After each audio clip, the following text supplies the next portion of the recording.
hi to my lecturer, Madam Maisara binti Abdul Latif. My name is Nur Ani Atika binti Samsunaha. I'm from DPM 3B and my metric number is 14 DPM 21F1053. I will be doing this presentation with my group members. So today we would like to present the data that we have collected from PMM students. The topic that we choose is about money management among students in PMM in 2022. So let's move on to my presentation. For the first, I'm sure that everyone have financial management skill to manage your money for future. In general, money management is the process of tracking expenses, investing, budgeting, banking, and assessing tax liabilities. It is also called investment management. Money management is a strategic technique to deliver the highest interest output value for any amount spent on making money. The idea of money management technique has been developed to reduce the amount of individuals, firms and institutions in their expenses. I will continue the representation about the respondents' gender. We got a total of 106 respondents among PMM students, 77 female students and 36 male students. We were able to collect data from 5 departments and the highest responded department was 53. which is the commerce department. My name is Suhaila binti Zalani and my metric number is 14 DPM 21F1031. I will state the objective we want to achieve during the money management survey among students. There are 3 objectives. The first is to find out the sources of income of PMM students in 2022. The second objective is to identify the money spent in a month. The last is to determine the style of money management among students.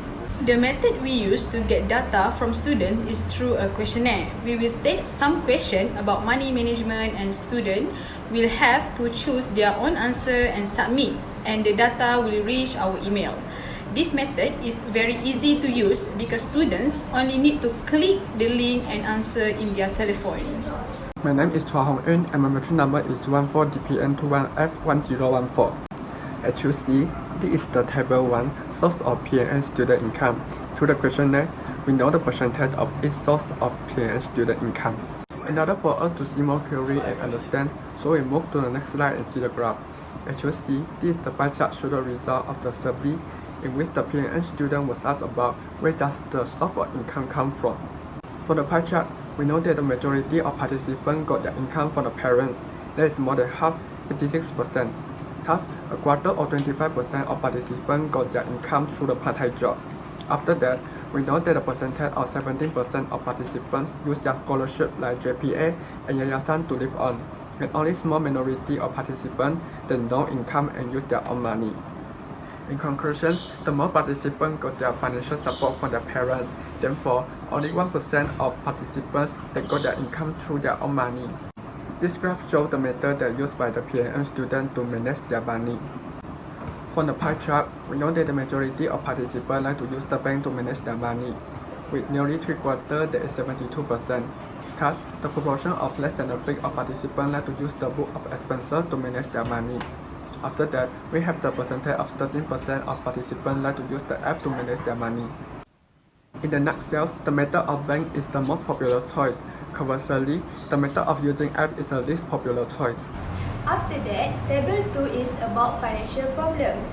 Before moving on the detail of the graph that I already prepared, let me show with you the table that I have collected. As you can see from this table, the higher percentage type of financial problem that people facing now is 32%, which is student debt, and the lowest is 12%. According to the graph that I choose is pie chart. It is designed to visualize how a whole is divided into various parts.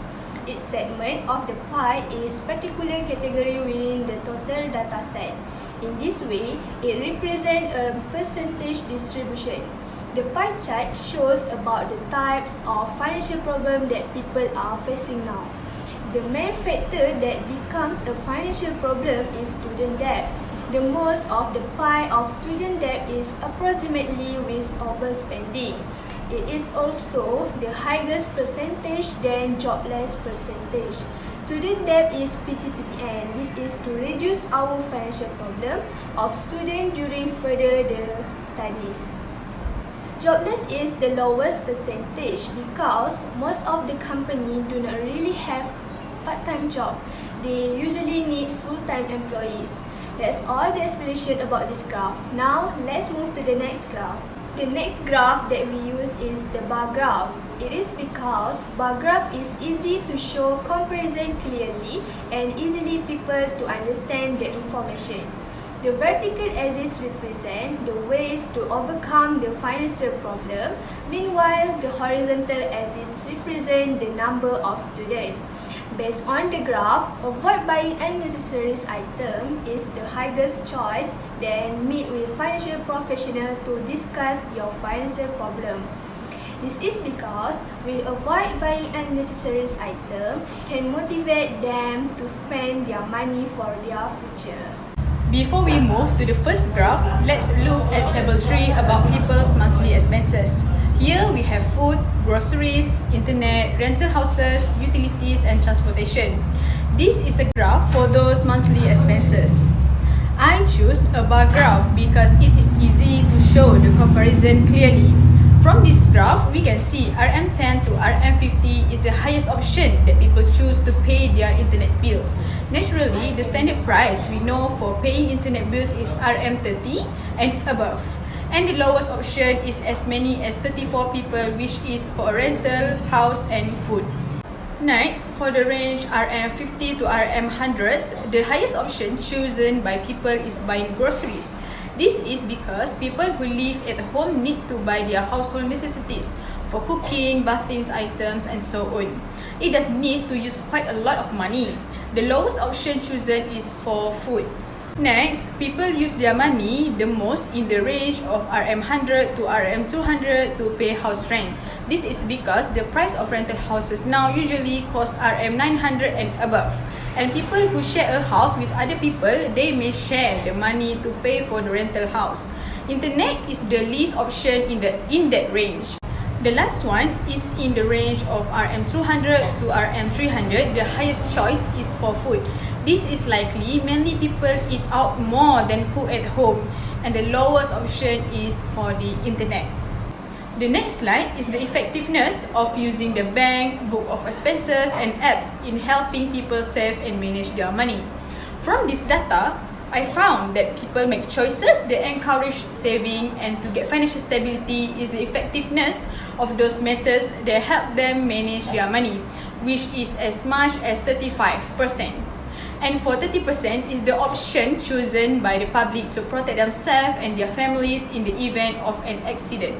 My name is Lina Nadira binti Abdullah and my matrix number is 14DPM21F1059.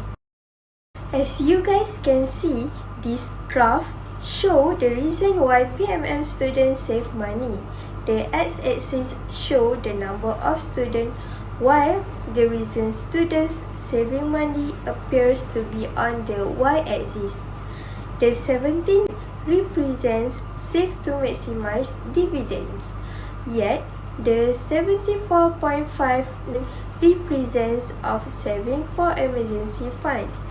Next, the 22.6 represents saving for liability, and lastly, the 27.4 represent save for a vacation. This lead for my next point for saving for emergency fund. The reason PMM students save money remains static at almost 80%. This may be because there is, while the saving for emergency fund is the higher option why students save their money. That's all the explanation about the graph. Now, let's move to the last graph. This graph shows the feedback of money management among PMM students. The x-axis shows the feedback, while the percentage of students appear to be on y-axis. This graph that I choose about the student agree about student can manage financial well represents 76%. Meanwhile, in this graph shows strongly agree about student will face problem if student did not manage their own finance well represents 47%. Now, let us look at the last disagree represent 14% about students use to pay daily expenses. This may be because most students of PMM agree they have a good skill to manage their money wisely. When having the poor money management, it can easily lead to overspending. That is because without planning or thinking before you're spending, it also can lead to a bad credit. But when you're having the good money management, it can help you to increase your saving and easily to achieve your financial goals, like to pay off the student loans. In conclusion, we got the 106 responses from the student at PMM. That means we got the big data about the having saving of PMM student. Fortunately, 87% in this 106 responses have the saving habit. I would like recommendation and suggestion to students. First, better money management starts with spending awareness. PMM students must use money management application such as MoneyTrack to track expenses, so that you can save a lot of money for emergencies and other expenses. Meanwhile, make a realistic monthly budget because PMM students can to set a budget that you know you can save. Last but not least, build your savings when you create an emergency fund that you can put in when unexpected circumstances strike at any time. Okay, that's all for our presentation explaining the graph or chart about the survey on money management among students in PMM in 2022.